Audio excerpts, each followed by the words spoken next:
Good evening, everyone, and welcome. My name is Diana Conway. I'm president of the Montgomery County Women's Democratic Club, and we're excited to welcome you here tonight. Thanks for joining us for this timely conversation about our future, meaning our kids and their education, and for some of us, our grandkids. In a few minutes, I'm going to introduce our speaker tonight, the Honorable Ike Leggett, to share with us the complicated work of implementing and verifying our blueprint for Maryland's future. Before Ike, we'll also hear a few words from the chair of the County Council's Education and Culture Committee, at-large council member Will Jawando. Thanks, Will, for joining us tonight. I need to first run through a couple of the usual housekeeping items. So that's us at our party last September. We'll be having one again this September. We are going to run for something new today. We're going to try something new, a poll, and many of you have been on Zooms before to see all kinds of results. So the fun thing about this is we're going to ask you to just tell us which of these roles you are. And at the end, before the show ends, we will have the results. It'll be interesting to see who shows up for presentations like this. Let's see, we are over 60 years old. We have been involved in an increasingly policy-oriented direction for this organization, and we offer speakers like tonight's, plus community education panels, candidates forums. We engage in vigorous advocacy at the state and council level, and we host very popular events like Happy Hour with a Purpose. And we collaborate with partner organizations for Get Out the Vote. I especially want to thank tonight our partners at Montgomery County Now and Jeanette Feldner for co-sponsoring tonight's event with us. So thank you for that. We need you out there in TV land to join some of these committees. We have all kinds of things you can do. You can do as much or as little as you want. It can be behind the scenes on computers and with software, or you can be out in front testifying to the council and the state legislature, helping to write testimony, helping to put together programs like this. We need hands. This is an unpaid working board, and we'd love to have your support. Next is our executive committee, which will be turning over in June. We're having our biannual elections this June. We're just waiting to confirm a very exciting speaker. And so once we have that, we can nail down a venue. This will be an in-person meeting in the last 2 weeks of June. Appropriately, we're going to wait until school is out on June 16th. And I have verified with our state Democratic Party that we are one of the very largest, most active dues-paying clubs in the state. So we'd like to keep it that way. We have speakers like this coming and joining us. And right, our upcoming events. We have Adam Ortiz, who is currently head at EPA for what's called Region 3, which is the Mid-Atlantic. He was most recently chair of Department of Environmental Protection for Montgomery County, and before that, for Prince George's County, and before that, mayor of Edmonston, Maryland. So you just never know where local politics will take you. And following Adam Ortiz on May 10th, we'll be hearing from our own Representative David Trone, who has done important work creating bipartisan support for legislation on mental health and education. June 14th, we'll have a program on the history of Juneteenth, and we're having it in advance of actual Juneteenth, which is the 19th, so that you can celebrate it appropriately and with enough information to understand its significance. And then, as I said, late June will be our biannual meeting. And as always, we know you out there have lots of connections and contacts, and we'd love to have your suggestions and help getting more interesting speakers to join us. We always want your questions, and after we hear from Councilmember Jawando and then from Ike, we're going to be asking for your questions to come forward, and very excited to have Ike answer those for us. Let's see, I think that's it. I need to recognize a couple elected officials who've also joined us.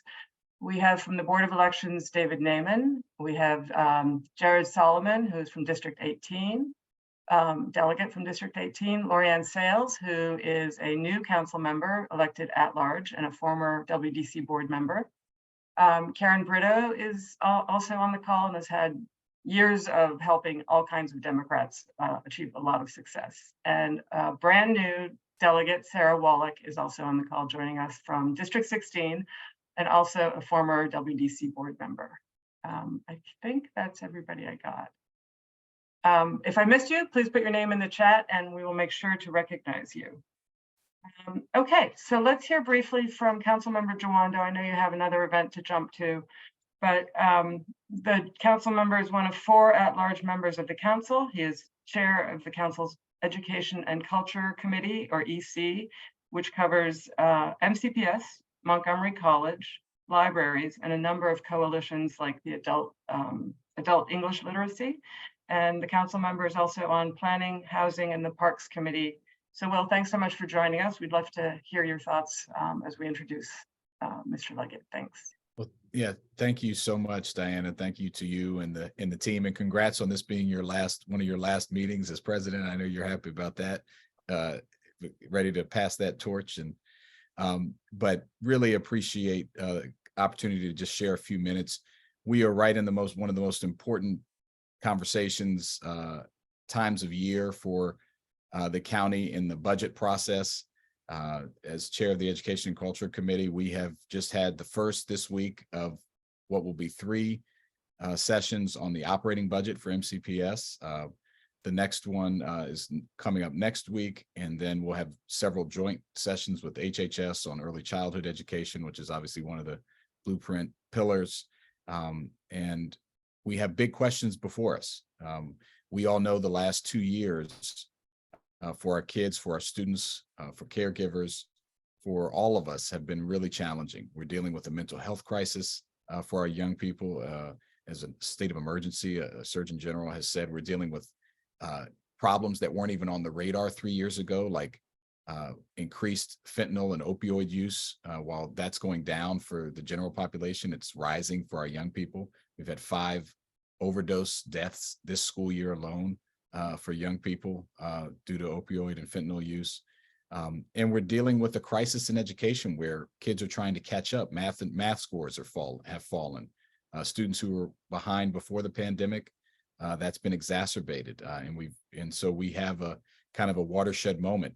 I'm really thankful that the state legislature and County Executive Leggett and his great work, and so many other, Bill Kerwin and many others who worked on the blueprint.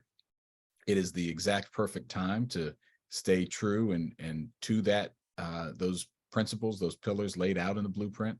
One of them, obviously, that is a big question for us right now is compensating and making sure that we have great teachers and leaders. We know inflation is out of control. The vast majority of our teaching workforce cannot afford to live here. They are stretched thin. There's a lot of subs and long-term subs. And so we have a lot of retirements. There's a whole set of issues. At the same time, enrollment is up. We're back over 162,000 students. Enrollment took a dip during the pandemic, as it did everywhere, but now we're projected to be on an upward trajectory for the next 5 to 7 years at a minimum. Several thousands of students a year. Just this school year alone, since school started in August, we've added more than 2,000 students this year. You just think about that. That's basically a large high school. We have capital challenges. We're dealing also with the capital budget, where we are trying to keep on track and build schools and rehab schools that need it for capacity reasons, but also for quality, getting kids out of trailers, making sure that buildings that are 60, 70 years old are able to be built. But at the same time, we have extreme cost increases for projects. Normally in the CIP, we're dealing with new projects. This year, the majority of the issue is cost increase. And so we're looking at a number of ways to tackle that. At the same time, we have lower recordation tax, which feeds the CIP, which creates even more pressure. So we have a bill that I've introduced, Councilmember Mink, to address that.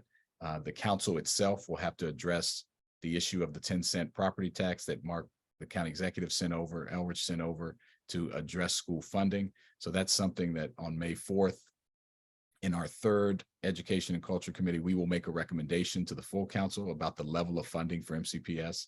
And we're going through with a fine-tooth comb. One of the things I committed to as taking over as chair of education after Craig Rice did a great job, who also really worked on the blueprint quite a bit at the state level, is that we were going to say what is working, what's not working, what are you going to do to change it, and how are we going to measure progress and success? And that's really, I think, a good segue to what you're going to talk about with with former County Executive Leggett, the accountability and oversight over the pillars of the blueprint.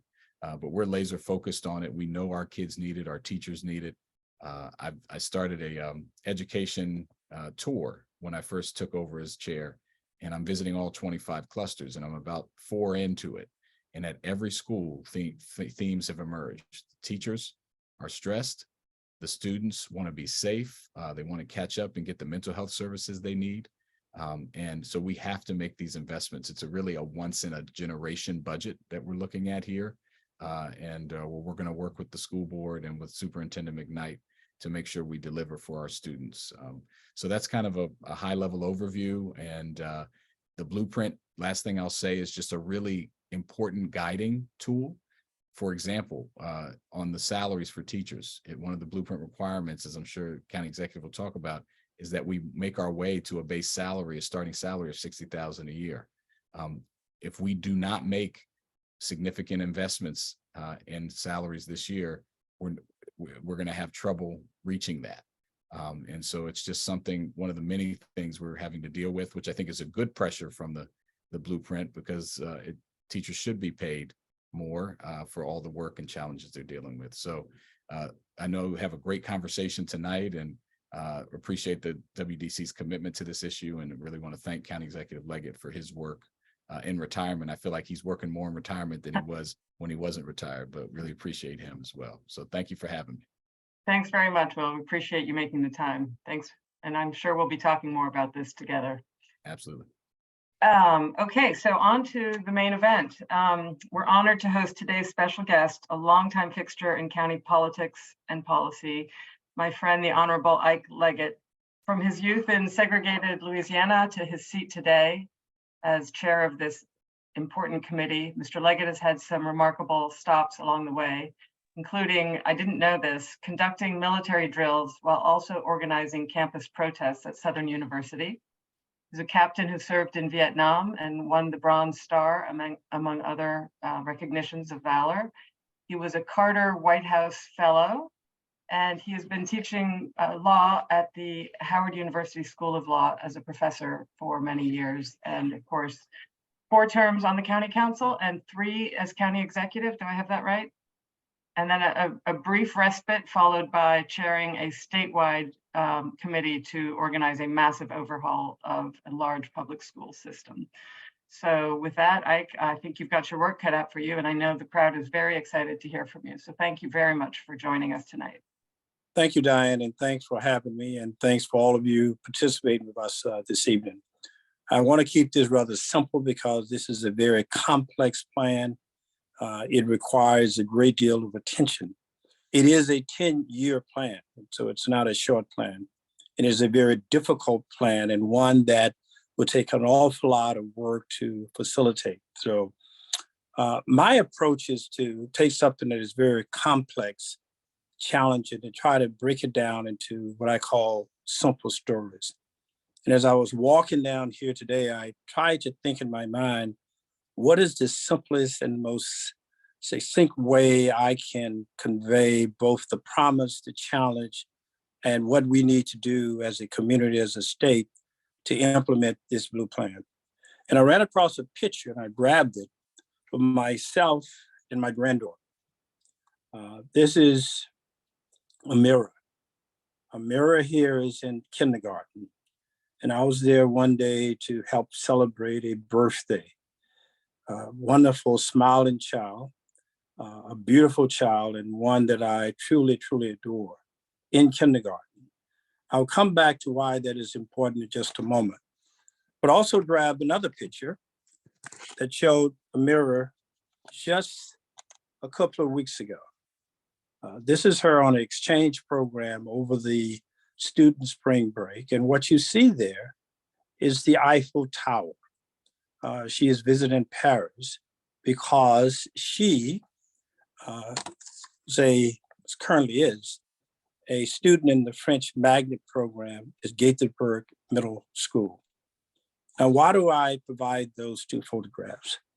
because again, it suggests the challenge, the promise, and potential difficulty for our students throughout the state of Maryland.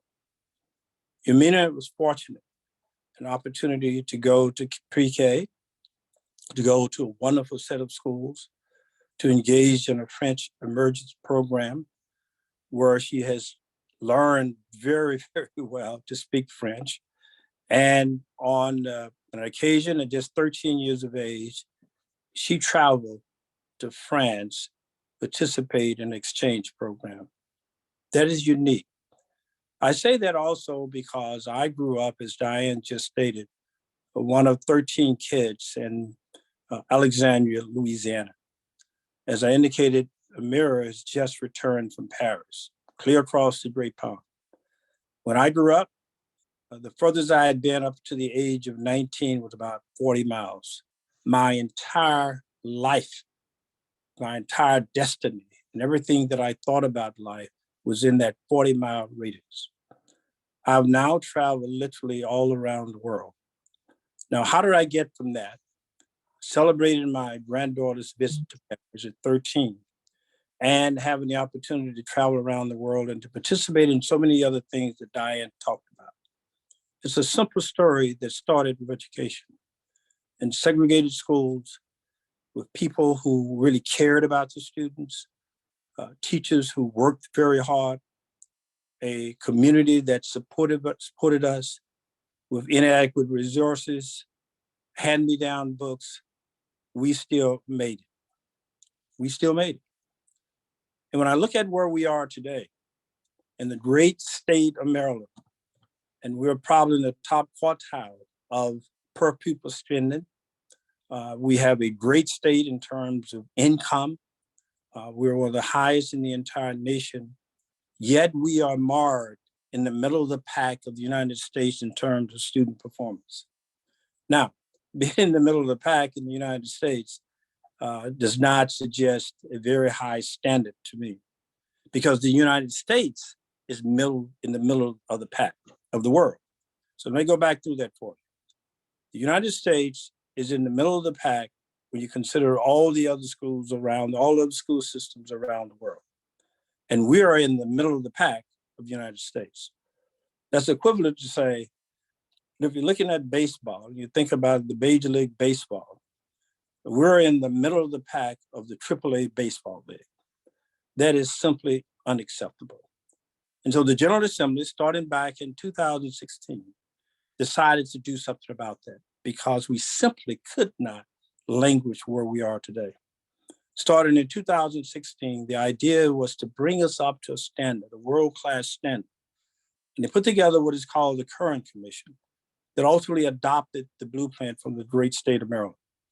In so doing, they created a board to oversee this massive endeavor. And this is a massive endeavor. This is a plan that does not dot the I's and cross the T's. It is a huge cultural educational transformation, a huge one that will take an awful lot of time and attention and effort for us to get there. Look at the challenge.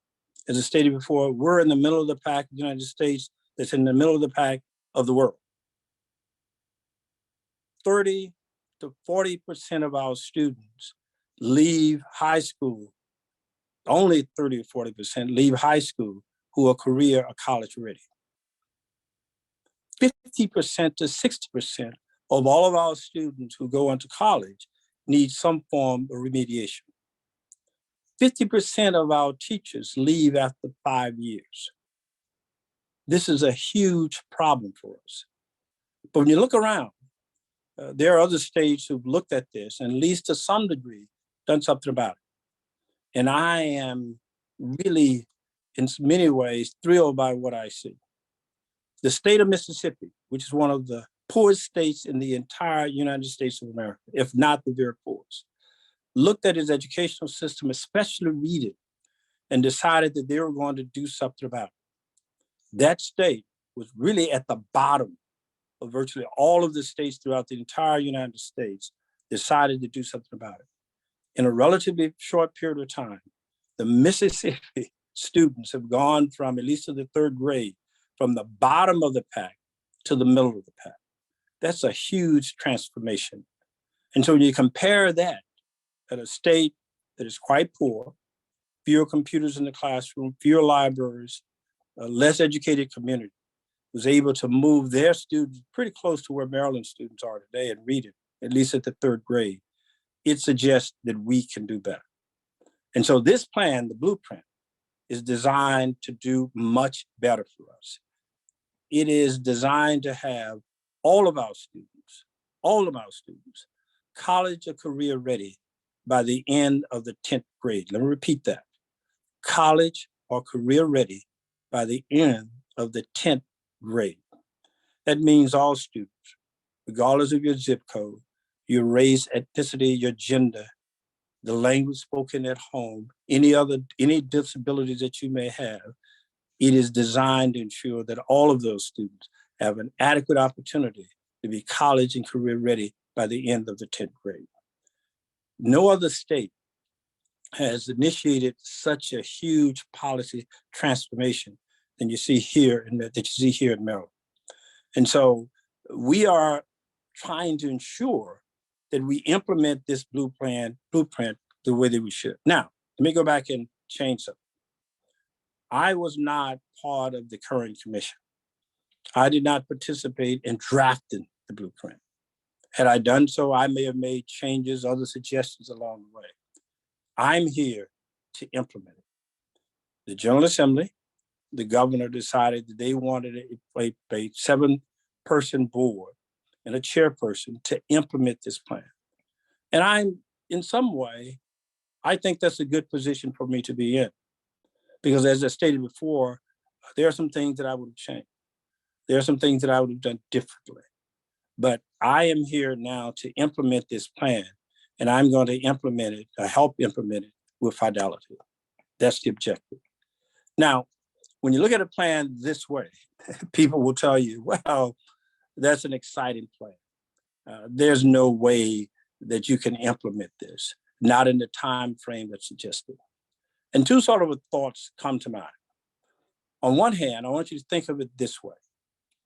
Think about a swimmer who wants to swim from France to England, prepares to make this big swim, about 26 miles, prepares, he goes back and forth, eats the right food, as a coach, trainers, all the things that are required in order to make this big swim.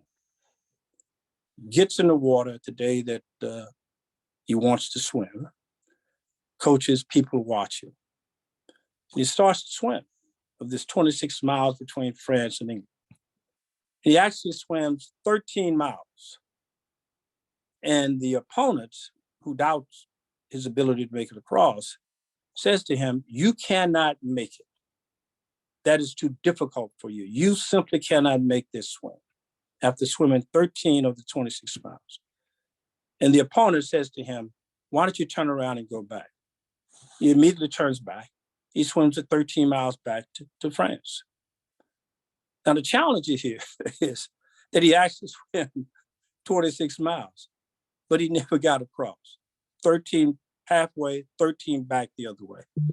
This is what has happened in the great state of Maryland as we've looked at educational reform in the past. We had, as you may recall, the Thornton Commission. We had other initiatives that we've developed, both locally and statewide. But somewhere along the line, someone says to us, you can't make it across. It is too difficult. It is too costly. It is too time consuming. We want more control here, less control there. We get into bitter partisan squabbles back and forth. Swim 13 miles, you go back 13 miles. Now, remember that same swim that I just talked about. There are proponents who would say to us, you know, this is a difficult swim. And before we swim, we need to make sure that everything is appropriate before we make this 26-mile swim. We want to have everybody aligned. We want to have everything correctly forecast. We want to make sure the weather is appropriate. We want to make sure all the things that we need to do are in place. They go over and over and over, trying to get everything perfect before actually getting in the water to make the swim. And this is what we hear. You know, we need to have more money now. We need to address this problem also now. We need to do all of these things that we are talking about now before we actually get in the water to make the swim. And as a result, they never get in the water because things are never going to be perfect. You can never have the conditions in place to perfectly implement this plan, nor can you be reticent about going halfway and coming back. My objective is to get across this pond to make this 26-mile swim. And someone said to me, well, what if you get in the water and the weather looks somewhat challenging and so forth? Well, I remind people, as Diane has indicated, I'm from the great state of Louisiana. I'm accustomed to storms. I'm accustomed to bad weather. And so unless you're going to tell me there's a Category 5 hurricane, we're getting in the water. And believe it or not, we have gotten in the water. We've developed a 211-page comprehensive plan to implement this plan. And we've received back from all of the local jurisdictions their response to this plan. And so we have started, and we've started to implement this great plan. But I'm reminded about the opponents. I'm reminded about the proponents. We are moving. Now, how are we going to move on this? Well, there are 5 pillars, 5 areas that we are going to address. And we're going to address those as we see the challenges before us. Now, these 5 pillars were not developed in isolation. It took a 2 or 3 year period, current commission, and looking at best practices, not only here in the United States, but literally around the world. And they did a terrific job. Britt Kern is one of the best educators in the entire country. He and his team and all of those associated with this really did a terrific job, and his leadership is something to behold in terms of helping to get this done. The Maryland General Assembly provided resources to implement this plan, and they should be thanked. Our new governor, Governor Moore, has stepped forward to make certain that we have the continued resources to go forward. So we have with this 10-year plan, we've already laid out now 5 years, of the next 5 years to 2017, about 2027, the funding for this plan. So what does the plan call for? Several things. 1, early childhood education improvement. This is a huge problem for us. We do not have enough early childhood opportunities for our kids. 3 and 4-year-olds who are at least up to the families up to 300% above the poverty level will be able to go to school with support. And so we're going to enhance the number of kids going to pre-K. We're going to make sure that we have more pre-K opportunities available for students. We're going to make sure that we have people who are teaching and preparing our students in pre-K to be prepared to help them to make that transition so they are ready, kindergarten ready in terms of assessment. So the first pillar that you look at is the pre-K area in trying to make sure that early childhood education is sufficient for our students. That is to provide even additional resources for those students, additional teachers and support for those students, additional facilities for those students. So we're going to enhance pre-K tremendously throughout the state of Maryland. The second pillar is high quality teachers and more diverse teachers and learners and leaders. Keep in mind that this plan was developed prior to the pandemic. And as you may recall, prior to the pandemic, we had a shortage of teachers. During and following the pandemic, we have lost a large number of teachers. So we're going to recruit more. We're going to enhance and provide more resources for our teachers. We're going to pay them more. We're going to create a career ladder. We're going to give them the opportunity for more professional development, both as teachers and in preparation for becoming teachers. We're going to make certain that those hard-working teachers get the pay that they need, get the resources they need, and they get the support and enhance this profession in a way that is enhanced in so many places around the world. When you look around the world and you see how teachers in other communities and other places are treated, They are far, far more esteemed in teaching than we have treated our teachers here in the United States of America. They have worked hard. They have taken on an awful lot.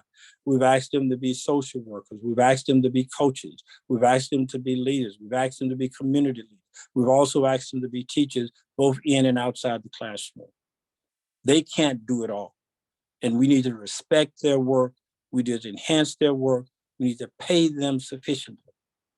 We're going to increase the salaries of our teachers. So that in 2 years, every teacher anywhere in the entire state of Maryland, the minimum salary will be $60,000, the minimum, from the shores of Eastern Maryland all the way to the Western Mountains, every place, be $60,000 at a minimum salary. We're going to ensure that for those teachers who are board certified, they will get an additional $10,000. For those willing to work in what we call challenge schools, they will get an additional $7,000. So we're going to enhance the pay, but we're going to also enhance and ensure the rigor of our teachers. And we're going to try to ensure, and I want to make sure we emphasize this, more diverse teachers to look like the rest of our students and the state population. So we have a great deal of work ahead of us, especially for teachers who are teaching in areas of poverty and challenge. That's a huge problem for us. People with we need in terms of language, people who are teaching in the behavior sciences and so forth.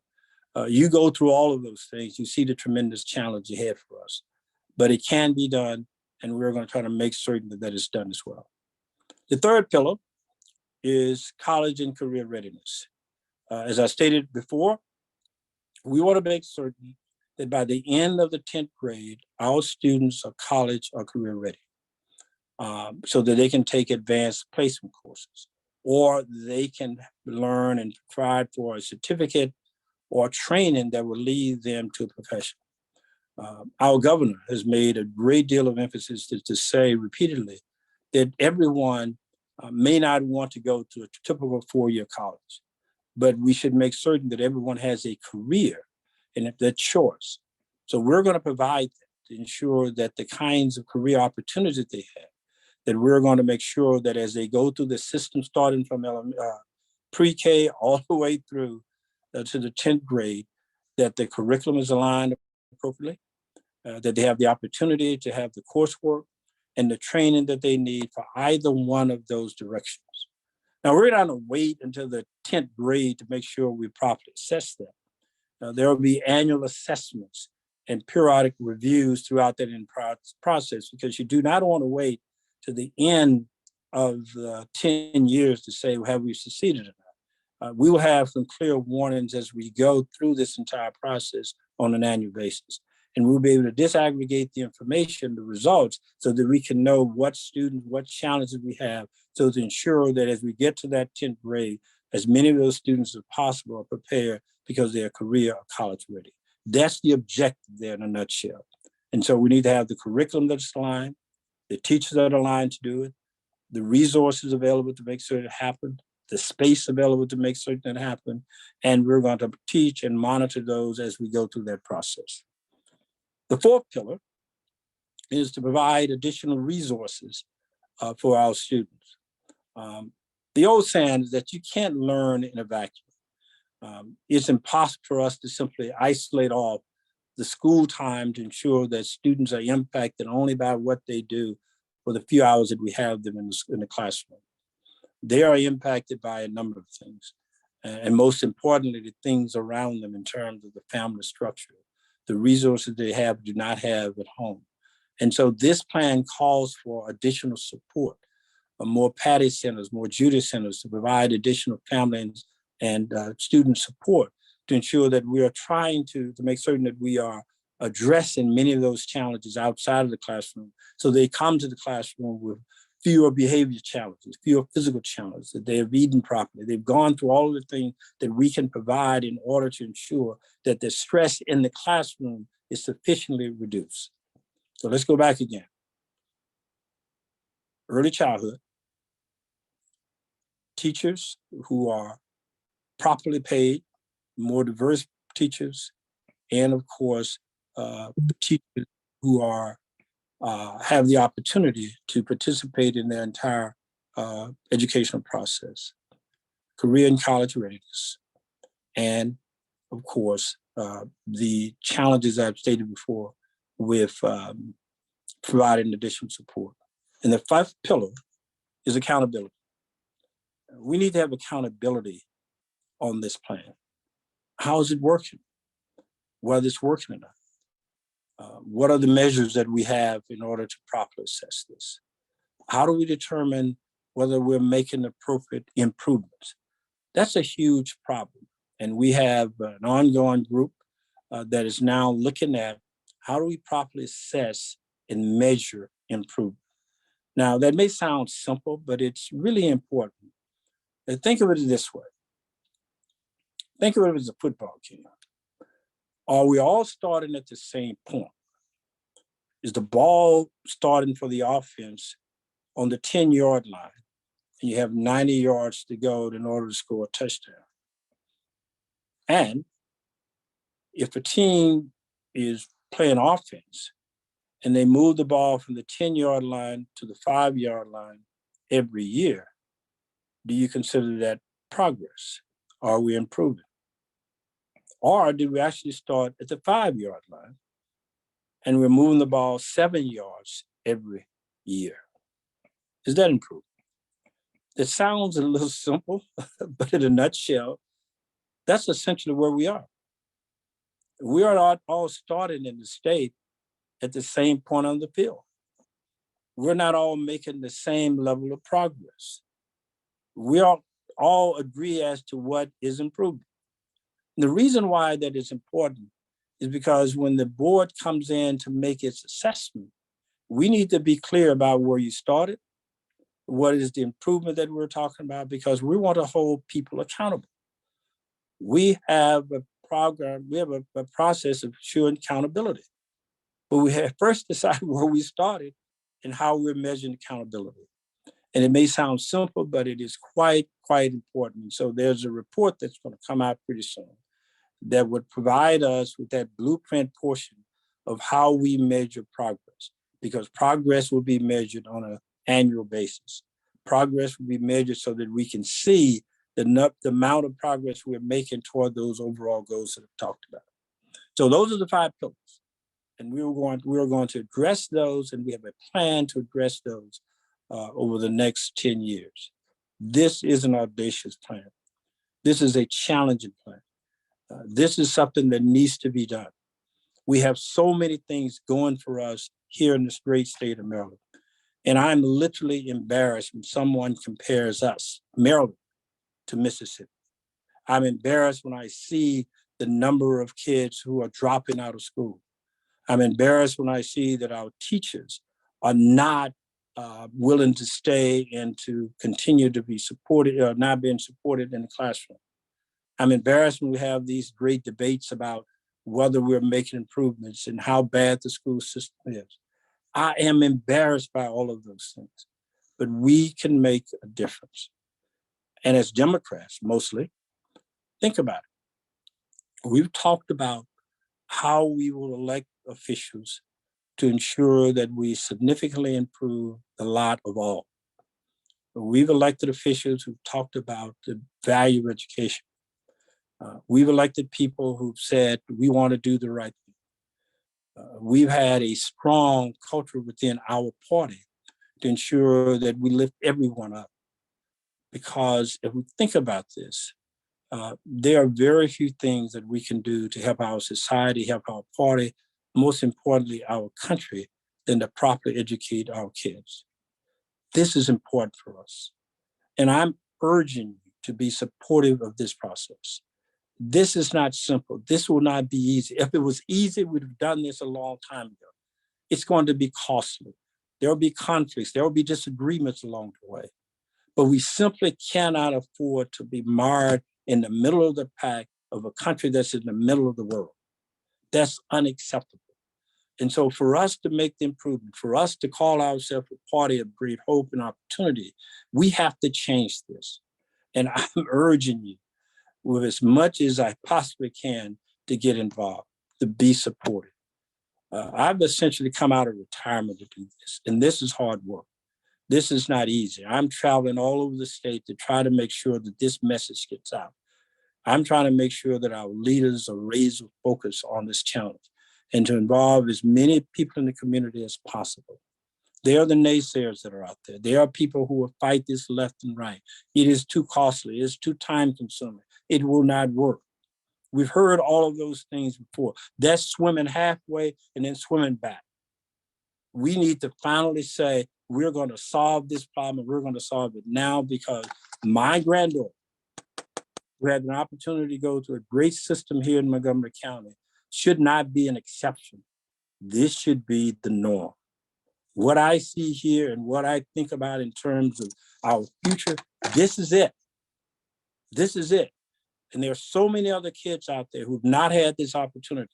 There's so many kids out there who need the help and support of our great state and the people involved in this process. We need to win this battle. If not, we're going to be facing a very difficult uphill climb. So my quest for you and my plea to you is to get involved. There's nothing more important for our kids right now than their safety and their education. And as you can look at the newspaper today, both of those are in question. We can't send kids to school without worrying about whether or not they're going to be shot. We can't send kids to school and worry about whether or not they're getting the proper education. That has to change. So if I can come out of retirement and help lead this task, there's something you can do as well. So join me, join the board. We have a 7-person board. We have so many people engaged in this process. Do not be deterred by the naysayers. Get involved. So I'm asking all of the members who are out there to join me and help make sure this blueprint is implemented. It's a difficult plan, but break it down into 5 simple parts. Take a piece of it, look at it, and help in your local communities. That's what's required. So with Diane, I'm going to stop with that. Hope that has provided some level of understanding the challenges before us and the opportunities that we have before us. Well, thank you, Ike. That is a whole lot of content, and it is daunting, as you say, but kudos on your granddaughter, and that's the kind of success I know we all hope to see. There are a lot of questions coming in. We may run a couple minutes over, especially since we started a few minutes late, and then I injected our county council member in there as chair of the relevant county committee. I think the first one I'd like to start with is this question. My understanding is that, I'm looking over here because I've been keeping notes of all these questions. The blueprint was kind of started on the footing of creating more equity within the school system. We had a lot of Montgomery County school students doing better than a whole lot of other systems, even as uneven as our performance was, and that the equity issue has slowly had to make room for the excellence issue. And those are a little bit head to head. Either one is expensive, and trying to do both, as you say, is a challenge. And so while I completely take your point about we gotta start swimming and never mind getting halfway and turning back around. I think people would like to hear you address that, and definitely before you finish, the specifics on how people can get involved. I know one model I've heard is pick a pillar and become an expert and find a way in your community, find other people, find the PTA, find your neighborhood group, whatever it is, your dog walkers, and get started on that. So as you address that first question, I'd like to ask our team to put up the poll. We want to see who's out there, because I'm excited to say a lot of people who signed in today are new names for some of us. And so if one of us disappears for a second while you do the poll, quickly do that. It'll come off the screen. And then Ike, if you can kind of take on the framework question of equity versus excellence, since we want both. I believe that the two need to be mutually exclusive. And my view would be that we will fail if we only address the equity question without providing excellence for our students. We need to do both. And this plan, I believe, provides us an opportunity to do both, because as you look at it, at the end of the day, at the 10th grade, those students will have a choice. but we have to address those students who are challenged in terms of equity, because that's where the greatest need is to some degree. But there's enough rigor in this with our teachers, with the programs that we provide, with all the other opportunities that are included in this plan, that we can provide that excellence as well. And so I do not see them as mutually exclusive. They are both costly, time consuming. And this is where great teachers come in. And if you have the teachers who can properly plan, teachers who have the time, teachers who have the proper coordination, they can find ways in which to be a mentor, a teacher, a counselor, to address both concerns. And we have the programs and service involved, we can get there. But it is a challenge, but I believe that we can do both of those.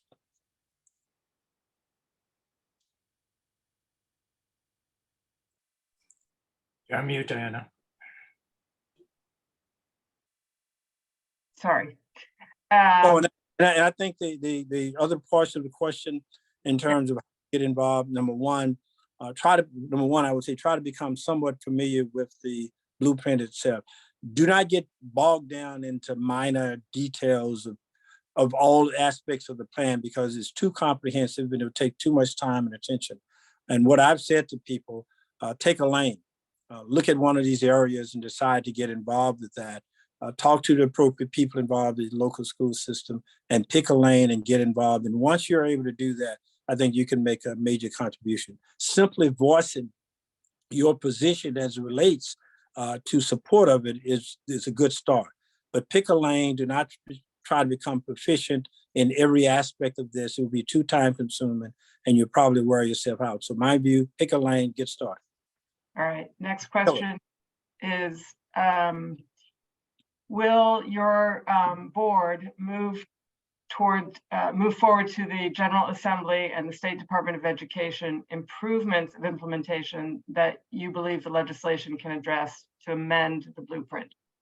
Well, here's what I've said so far. I do not want to start off making major amendments to the blueprint, because you'll never get started. You're still in the water trying to figure out whether or not you got everything perfectly. So what we did this time, the first time, was to say, we're going to wait before we make any major changes. There are a few changes that were made during this past General Assembly, but the mistake that I think they've made in the past is to try to adopt, change, and amend the plan before you actually get started. My view is, let's get started. Let's start making that swim, and we'll adjust as we go forward. That's the approach that I've taken on this. I'm certainly looking at a plan that was developed prior to the pandemic will require some adjustments, but you do not want to tell the wag the dog here, making too many adjustments too soon. Once we've had an opportunity to look at the response to the initial comprehensive plan that the 24 local educational programs are now providing, as well as the other state entities, we will have an opportunity to determine whether or not we need to make an adjustment. But right now, let's try to address this with as much fidelity as we can and make adjustments as we go forward. Okay, thank you. Here's a question. I'm hearing a lot about community schools. How does a school become a community school? Are there specific data points that are used to determine that schools are meeting benchmarks? Well, yes, and that's one of the things that we're looking at now in terms of community schools as well, because to meet those benchmarks, we want to make sure that everyone, especially the community schools that have become somewhat creative, engaged in the broader parts of the community, I would suggest that I would have to come back and give you all of the details of how you become a community school, because I don't want to speak to that right off the top of my head. But there's a very good process you have to follow through in order to ensure that that is accomplished. It's not difficult knowing what those terms and things are. The problem is trying to implement that and getting the kind of support that you need in order to be qualified for it. But understanding what you have to do is not difficult at all. But yes, we are going to make sure that all of our schools are coming up to task and measured appropriately. Okay, here's a trades question, and maybe it applies within the third pillar. What about the building trades? Is it correct that the blueprint does not include, I guess, construction and electrification and communications for something called the House Build Project that would give students in-demand skills like the initiatives at Thomas Edison and Seneca Valley? No, I'm that's reading without, okay, good. no, that's not true. In fact, we have not decided on all of those skills, and this is why we are still looking at the curriculum to ensure that we cover as many as possible. And it will be very unlikely that we will exclude construction and house building skills that we have at Edison and other places as well. That's a very good program, and we need to expand it, and we are going to include some additional ones. I will say this, is that there's been a greater emphasis, and more so by parents and others who have gone to some of the more modern ideas of what a curriculum should look like. But that does not mean that we're going to lose or abandon some of the ones that we've had traditionally. Okay. Will the blueprint lower class sizes? Will it raise pay for teachers? Will it improve indoor air quality? Will it fund more mental health support? All right, let's take the ones at a time. Quality of schools, meaning construction, will be a challenge because keep in mind there are two things that are happening. One, we have to expand for all day K and more kindergarten, pre-K as well. And so to be honest with you, that's a challenge. We need additional space in order to do that. We have private providers who have facilities, but we may have to add on to some schools in order to ensure that we have space for that. So to be honest with you, that will be a challenge, and all of the accoutrements that go with that, air quality and everything else, will be part of that discussion. So we're working with the State Department of the construction but general services at the state now to make sure that we can provide the space as well as the quality of space that's required in order to implement the plan. Certainly we need more behavior support, and that's a huge problem, and we're seeing that especially since the pandemic, how great this has expanded. And that's one of the areas we need additional teachers and support for. What are the other 2 points that they asked? More pay for teachers. I think I addressed that earlier. Minimum pay throughout the entire state will be $1,000. Improved pay, because we want to keep teachers in the classroom. Additional $10,000 for the National Board Certified Teachers, $7,000 additional dollars for those who would teach in what we call challenge schools and such, and so many other career opportunities geared toward the teachers in the classroom predominantly, because one of the mistakes we've made in the past is that the only way teachers can assure greater pay is to leave the classroom to become either an administrator of some sort, or assistant principal or principal, when they're really best at teaching. And so what we need to do is to ensure that they get the kind of pay that they deserve as teachers to keep more of those quality teachers in the classroom. So greater pay, but more importantly, treating the teaching profession as a real first-class profession with the respect, the dignity, the support, creating a career ladder that will enhance that. If we are not able to do that, this whole plan will crumble, because you need teachers, more diverse teachers, more qualified teachers, and a greater number of teachers in order to make all of this work. I can vouch for that firsthand. Let's see. As well. Open data. How about, oh, I'm sorry, the pay question. Is the $10,000 and $7,000 a one-time payment, or is that annual? That's annual. So as long as they stay in that difficult school, they continue to get 7,000, and as long as they maintain their board certification, they continue to get that 10. Yeah.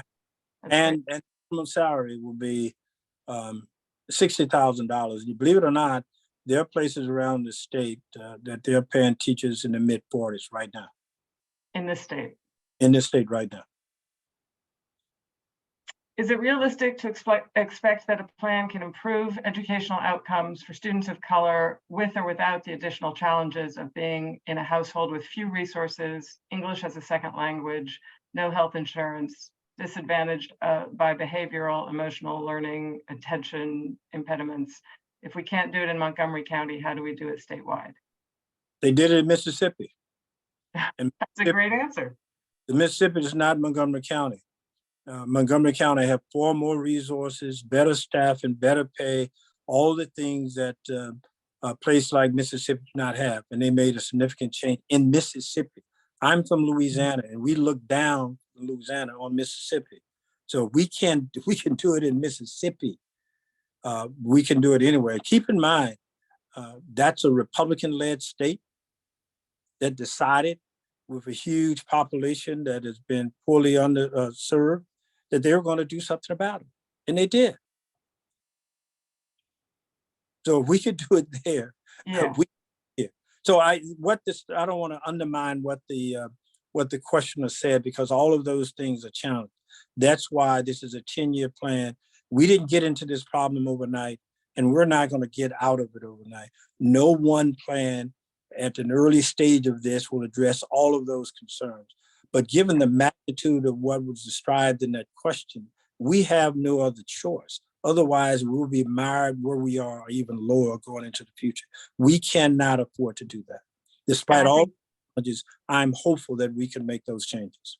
I think we've all had this type of advice from doctors telling us you don't have to start running marathons, you start taking short walks and then work your way. I just want to point out two things here. One is that Delegate Solomon put in some details about the Interagency Commission on School Construction, and that's in the chat that everyone can read. And also that the slides that Mr. Leggett provided to us that should have gone out with your invitation will also be sent to you in our follow-up note and will be on our website. The idea was we weren't going to get mired down in slides. We're going to have more of a free-flowing discussion, but they will be available again if you didn't download them or get them the first time. And at the end of the slide, and at the end of that slide, you would see the last slide is a QR code that would allow you to look at the entire initial comprehensive plan that lays out all of this in greater detail. But it's over 200 and some pages, and we did not want to get mired, as Diana stated, in flipping through all of that today. So you would have that available. Just go to the very end, and you can click on it, and it will walk you through each one of those pillars and the background, the history, what we're asking from the local communities. And also, it could lead you to a connection, attachment that would allow you to see the response from all of the 24 jurisdictions around the state to the initial blueprint plan. Okay, and there it is on your screen briefly. Thank you, Scott. Next question is about transparency and open data. People would be more willing to give their money if we could see all the data. What do you recommend? And then as part of the follow-on, what do you recommend that we in the county need to do to explain and communicate the goals of the blueprint to our fellow citizens so they understand how it ties us into the economic growth of our county and state? Well, you will be able to see all the data. This is for everything that we have done. All of our meetings have been open. We've conducted public hearings. We've walked through every aspect of putting this plan together. We recognize the importance of transparency. We want to make sure that everyone is clearly informed about what we're doing. And as we go through in this data collection, all of this will be available. And we're going to disaggregate that data so you would know what schools, what student types at least, how they're performing. So all of this will be available. This is not a hidden process. I believe highly in transparency. So we will have all of that available. It will not be something you'd have to guess about. We're going to have all of this done openly, and you'll be able to participate in. Even looking at the outcome measures now, you can go online and look at the meetings that are being held and come in and watch what's going on. And this entire process that I've just described and putting together this plan was all done openly, and very little of it, except for maybe some of the detailed writings, was done outside of an open process. So all of this will be quite transparent. We won't fail because we did not know what we were doing. You didn't have an opportunity to see what we're doing and participating in it. The problem, the hard work is to properly implement it and to be consistent with that, not go halfway, turn around, and think about whether or not you want to get back in. This is an extension of that question, I guess. Will the blueprint team require the same transparency of the individual county boards of education? And I think I can speak for myself, at least historically, my kids are out of college now. There have been issues getting data. And as part of that question, will there be an ombudsman if parents have concerns with implementation? That's a good question. And that's one that has come up, and we are trying to address that to make sure that at the local level, there's a level of transparency, and it's something we need to take up with the State Board of Education, because that's where a lot of the rubber meets the road at the local level, and parents need to have that information. And I think that we're going to get there because we have the ability to provide in the comprehensive plan the kinds of things that we want to see at the local level. My first hope is to make sure that they get there without our applauding, but if need be, may have to come back and address some of the particulars that will make certain that we have the kind of transparency that's required. That would be great. I can say, at least for MCPS, I'm very fond of my public schools, but there have been some challenges. And I know recently the state legislature authorized an inspector general for MCPS. Yeah. We invited the entire Board of Education to come tonight, as well as the school, the new student member of the board. They have had all-day meetings today, and I think we can give them a pass if they're a little bit tired. They probably know a little bit about the blueprint already. The next question is about universities and community colleges, and I'd like to acknowledge and welcome belatedly Dr. Kademian, who's here from Universities at Shady Grove, who was also kind enough to host us in January for a WDC program with Chuck Rosenberg on some impeachment hearings that were going on and some investigations. How are the universities and community colleges involved in the blueprint? Well, first of all, let me thank Ann for her tremendous leadership at the U.S. University of Shady Grove. I think she's doing a terrific job, and I had the opportunity to co-chair with her on a very, very fine strategic plan, and she's done a terrific job. She's just written a wonderful piece in the New York Times, I think it is, that you need to look at, and you see the hope and expectation for our local schools, college, and for what we're doing statewide.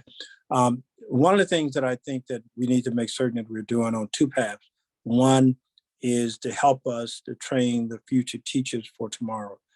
This is a huge, huge challenge for us. We need more teachers, more diverse teachers. We need to find ways in which to get greater accountability, to have development procedures that go through with the teachers from the time they start in school and training, as well as once they're out and actually in the profession. And can we come up with innovative and creative ways to do that?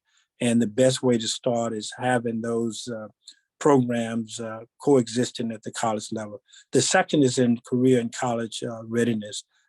As you heard earlier, there are questions about some of the directions that we may have to go in, or we are not going in sufficiently enough.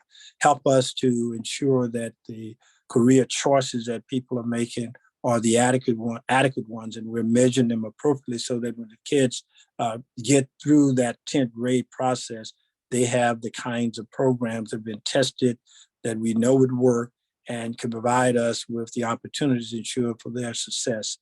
So those are the things that immediately come to mind. I'm sure that as we go through it, there will be some others, but we need that development stage. We need that input.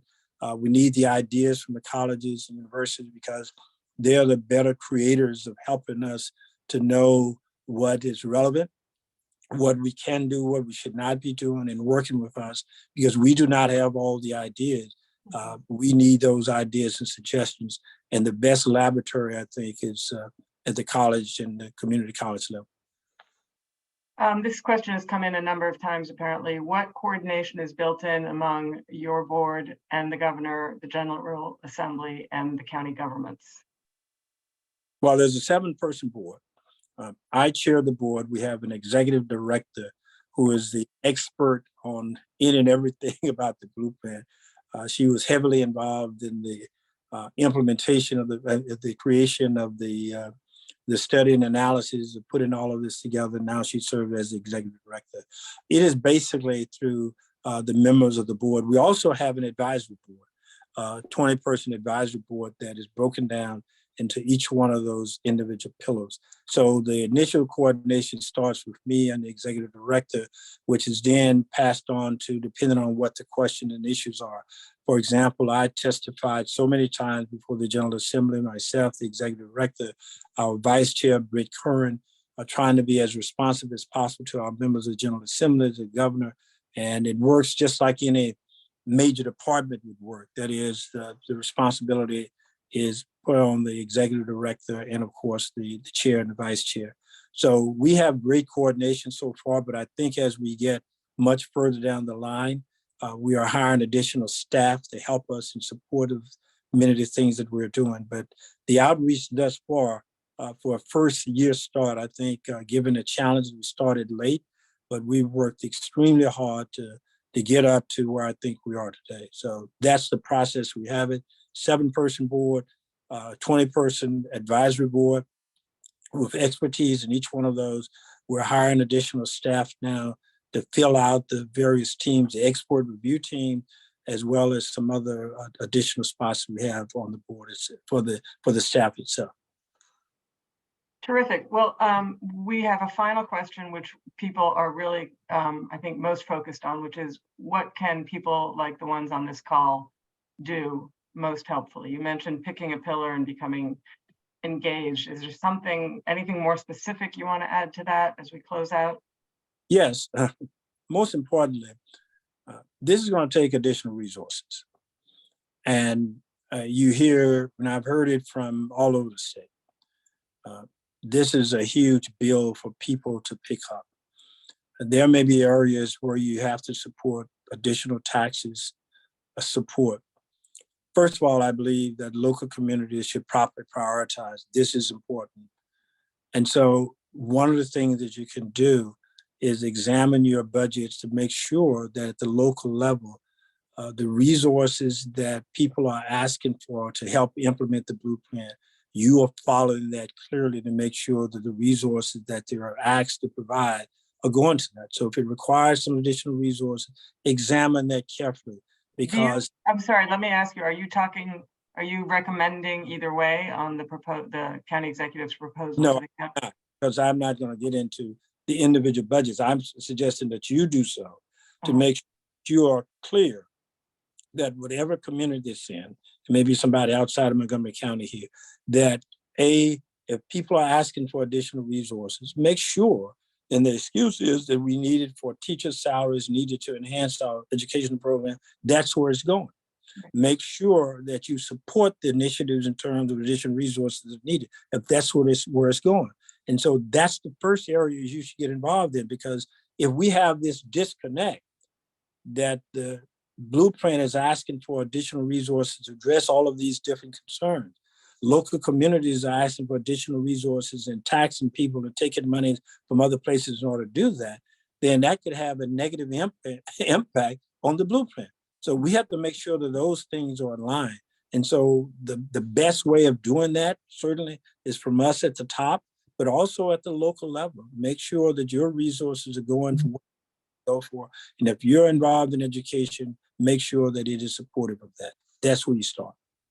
That's great. And that ties up beautifully with where we started with Councilmember Jawando in terms of the budget that his committee is undertaking to review and then send to the full council. So I hope people will take the former county executive's advice to heart and get in up to your elbows in whatever aspect of it you can. Mr. Leggett, I want to really thank you not only for joining us today, but for taking on this incredible, daunting challenge. I know when you say it's a lot of work, it's got to be a lot of work. And I'm sure some people are grumpier than might be wished.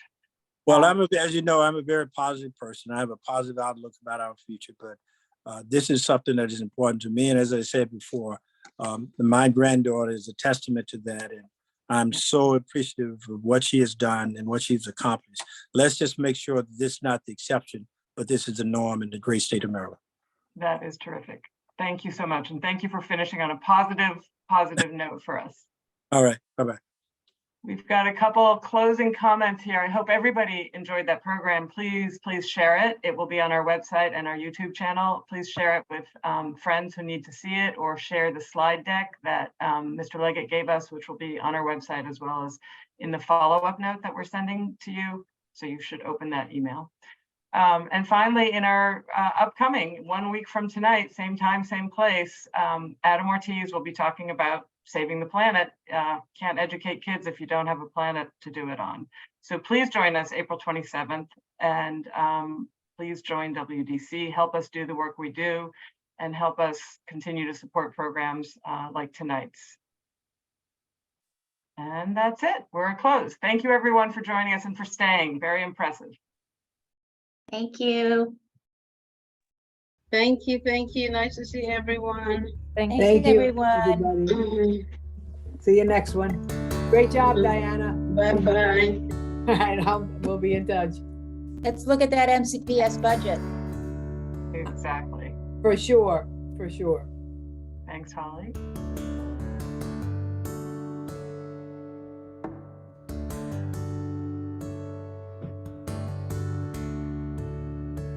I think we can close.